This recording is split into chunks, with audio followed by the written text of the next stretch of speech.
So the Holy Wild Grimoire is essentially a series of invitations. And these are invitations for the reader to be able to see how the five elements, so earth, water, fire, air, and ether, are participating in their life story.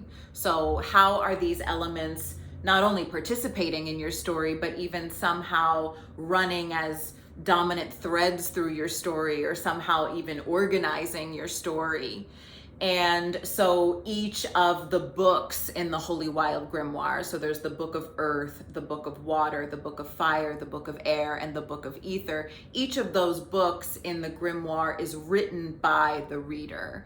And they do that by responding to a series of prompts that I offer. They do that by looking at what I call a story lantern, which is for the most part, a myth that is illuminating that particular element in the story. And so how does this story lantern also illuminate a particular part of the reader's story? And then is there a way that the reader can begin to see what they're being oriented toward in their lives now during this strange part of the collective story, this strange chapter that we're all living in, the world story?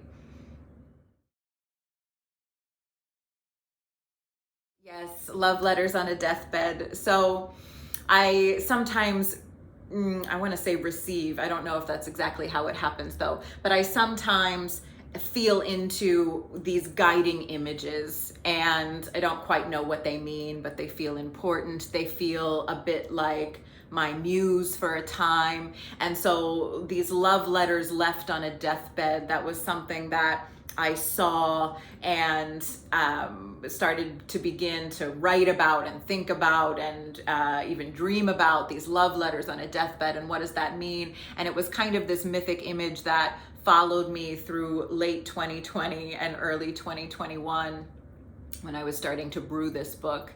And I think that part of that is, well, it's such a beautiful image, love letters left on a deathbed, but also because I felt, and I think many of us felt, as if a big part of who they were and maybe even the dreams that they had were kind of dying and in order to be composted and reborn, but not just, shunning those old ways of being and those old wants and those old desires and kind of letting them go, but also grieving them in a way that felt meaningful and, knowing grief as gratitude. And so that's where this idea of love letters on a deathbed came from.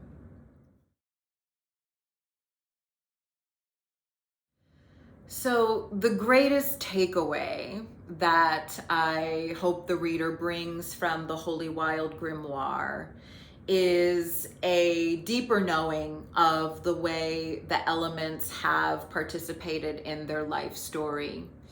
And not just looking at it through the lens of the past either. Each book in the Holy Wild Grimoire is organized according to reflections, which would be like the memories, and then also presences, which is essentially, how are you feeling right now? And then the visions, which is looking at the yet to come. But more than looking at memory, present, and future, it's about braiding those three strands of time together. And so in looking at the way the elements have participated in your story so far and feeling into the way they're participating in your story now, you can begin to predict and see patterns in the yet to come.